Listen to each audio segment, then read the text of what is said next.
What's good with YouTube? You already know Big Flacco with the convict's perspective. And I'm smashing, dashing, sliding on through with a little bit of energy.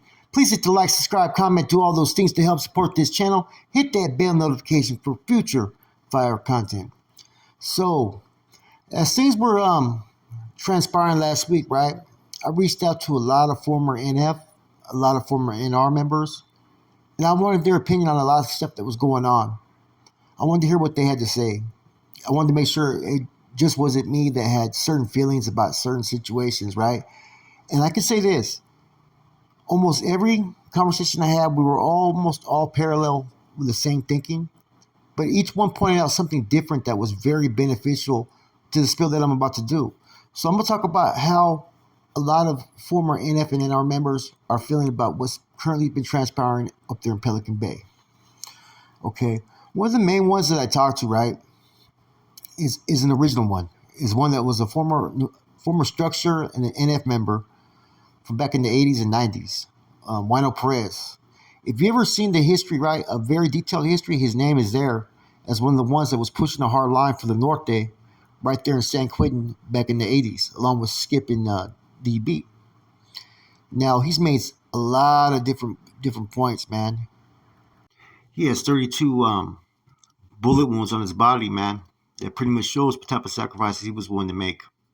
And he talks about it, seeing brothers die. Talks about a situation where, a bulldog killed a Norteño right there on the tier when the Norteño was getting too close because they used to have a past relationship. And they warned him not to get too close. Talks about going out there to the yard, being outnumbered and outgunned by Mexican Mafia and Southsiders. Yet still going out there, man, because no one was going to dictate what they could and couldn't do. And if they had to get off every time they went out there, so be it. Straight true gate auto right there. And he explains it, man, that it's not about, that they're from down south or anything like that. It was always about the MA trying to oppress those that did not want to align with their beliefs. That if you weren't aligned with what they were trying to do, they wanted to remove you and eliminate you. Therefore, you could never be treated as an equal. And it's almost in the same fashion when I talked to Fig, right? Fig voiced his opinion a couple months ago. He said, the MA has always had one goal, and that is ultimate power of all the Raza behind the walls of California to control and pretty much dictate, right? They always wanted to be against the blacks, right?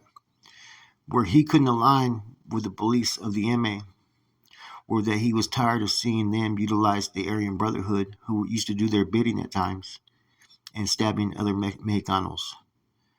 That's why he elected not to join the Mexican Mafia, which Flaco from Artesia at one time offered to sponsor him into the Mexican Mafia. It's in his book. Flaco was eventually killed by the NF. Now, and it all makes sense. He said this is what they've always desired, to be able to infiltrate, penetrate up north in all other areas and have ultimate control, right? And be able to have all the Raza under their wing. He said that everybody's doing exactly what they wanted them to do. And he called that. Now, I've also talked to other brothers, man, that have explained that, the law's a law. Regardless if it was written 20, 30 years ago, there's certain things that we must uphold as far as the people's movement or as overseers of the people's movement. And he explained that, the safeguards, the unity and whatnot, and that no soldado is expendable as far as behind the walls by another group. That would be basically a cowardice act, a cowardice dealing in treason. And he explains that as far as in the Norteño bylaws and the NF bylaws. And he says that's how far things have gotten away from the true agendas of what's supposed to happen behind the walls. Now, nobody is sitting there advocating like, oh, it's time to go to war, bloodshed, and nobody's even disrespecting the South or even the MA for that matter. What they're saying is that the NF and Norte have been their own entity. They've been able to function for years, making sacrifices to defend what they believe in. When has that belief system changed? Has it truly changed, or are they being enforced to follow another group's lead? That is a lot of people's problems with the whole situation. Like I had a conversation like about 4 months ago with Flacco from Santa Rosa, and we discussed that as soon as it became about the money, right, which has always been about the money, right, but at the same time there still was some morals and integrity about the people to have that carnalismo still, right? It's just unfortunate that everybody's politicking against each other. That's when it became about the money, was with the politics. But before, a true believer, in our soldado, they believe in the people. They believe in protecting the people against that of, those that want to have some type of aggression or a dictatorship, right? Or feel that they're superior. That's what it's always was about. Was just about having a place to where you could plant your flag and not feel threatened or have another group that's going to intervene or tell you what you can and cannot do. I've had conversations with Toko, and we talk about it. We're like, people don't realize that the NF and NR were never really truly against a South Sider or a Southerner. They were against those that were doing the bidding of the MA, that would do certain things to basically, run interference on North Daniel's objectives. What I mean by interference is just pretty much try to remove us because our numbers were low at that time. We don't forget that, and it's not really, the Southsiders that were doing it. It was just being enforced by the powers that be, that they couldn't mark the lines. And so we'd get removed all the time if we were in a place to where our numbers were low. People hear us talk about the politics and things, right? As far as, someone has to be held accountable. That's not saying declare war. That's not saying that anybody has any issues with any Sureños or Southsiders or the North and South should go to war. But it's saying that someone should be held accountable for some of the acts that have happened once you touch a person from a particular group, right? And that's just how politics have always played. When you brush that, what I'm saying, sweep that under the rug, right? Your manpower is not going to trust you no more. And that's not what it's ever been about. The laws say different. And whether you have business dealings, money on the line, it doesn't matter because the bonds and the Constitution tell you different. You never put any materialistic things, be they money or women, before the organization or the collective as a whole. The whole end to all hostilities was a good thing, right? Because it allowed Northerners and Southerners to have a coexistence of respect, right? But there was always that concern about getting over familiarized with the powers that be within the criminal organizations that run certain groups. Because traditionally, how has it always been? One side has always tried to be superior over the next, and it has shown in their actions. Therefore, a lot of people, former NF and NR members, right, have stated that they're not tripping off the end of all hostilities as long as each group knows their place. That's it. But the minute business ventures became part of the fucking roundup, right, where diplomatic relationships were supposed to be there just to resolve any issues, it turned into business relationships. And it also turned into situations to where sometimes one group would try to force the other group's hand. And that's not how things are supposed to work. Now, the one thing that people cannot dismiss is this. A lot of us had careers where we were leaders. We ran prisons. We ran yards. We made sacrifices, right? Some people are even doing life to this day for making sacrifices that I talk to. So if anything, that gives all qualifications and credibility to speak on these issues, even if you're active or not. Because why? Because you can have empathy on the subject. You can speak the truth and the real. Because no one's over there trying to hate on anybody. People are speaking how they feel. Now, just because some people are no longer part of that life does not mean that they forget about the carnalismo, respect, and the love that was there for the people, And when you witness a group that you were once part of go down that path to where they're allowing certain things that are just against everything that they've ever stood for, you're going to have an opinion on that. You can't empathize with that. You can't speak on that because a lot of active individuals, they ain't going to have that voice. They're not going to talk about it. A lot of people are going to feel the same way in the things that we discuss, but because of politics and the threat of getting backlash and the chain of command procedures, they don't say nothing, which is understandable. But everything that we have said, right, or talked about is basically all in accordance to what's expected, period. Now, Now, it doesn't mean that, myself or anybody wanted to engage or promote war or anything like that. Honestly, we don't. We just hope that the powers that be, right, the cool heads that be, can figure out solutions to where these type of situations don't happen. That you're not going to have this oppression type antics, tactics, and whatnot, and that people can coexist respectfully. It's a wake up call, and it's things that we kind of predicted a long time ago.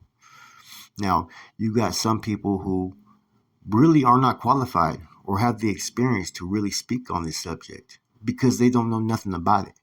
They weren't on these yards. Maybe they were in a yard, maybe 1 yard, and went to the hole one time in their life, and then next you know they're on SMY 50/50s the rest of their time. They can't speak on it.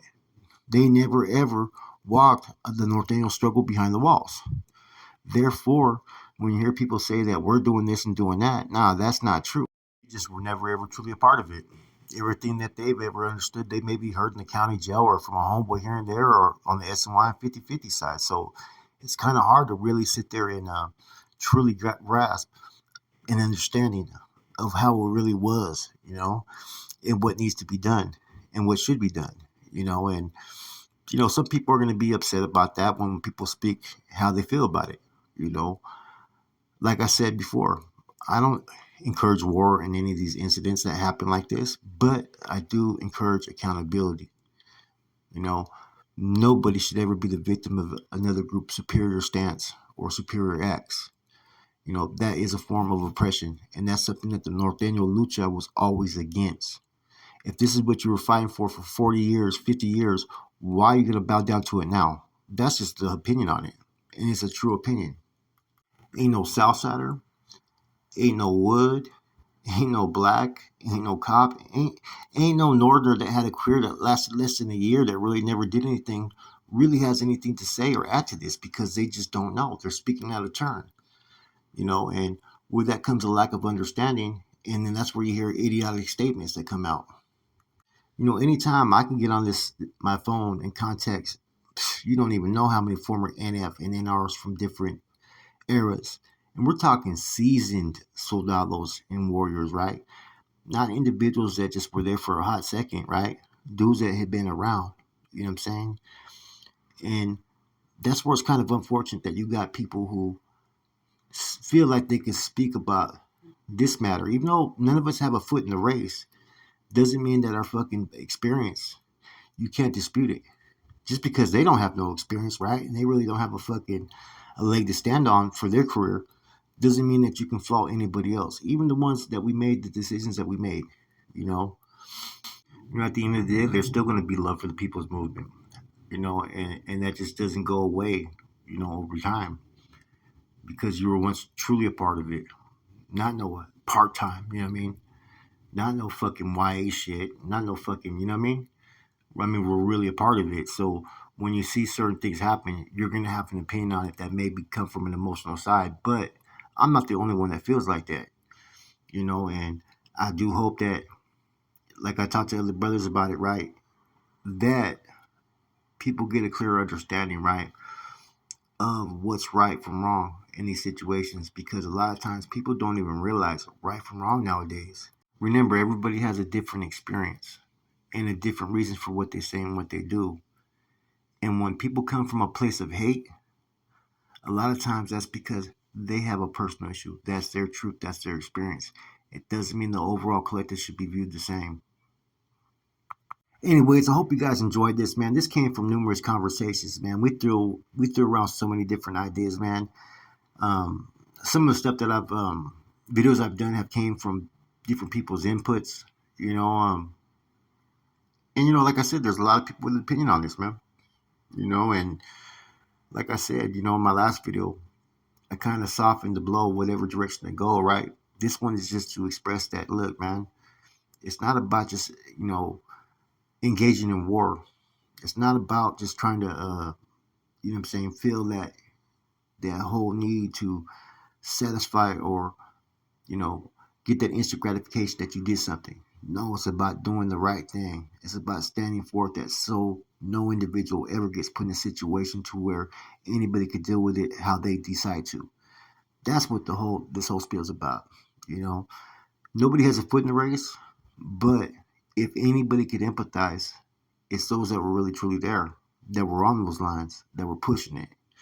And I tap in, I talk to a lot of people, and we all have an opinion on this, man, and it's all a similar one, man. So that's why you'll never still hear me disrespect the South or even the MA. You know, I think a reality check needs to be fucking evaluated in this, man. That look, man, you can't get too comfortable because if these things happen, you know, a lot of times that's because people felt it was all right. Now, the only way they feel it's all right is if you lead them to believe so.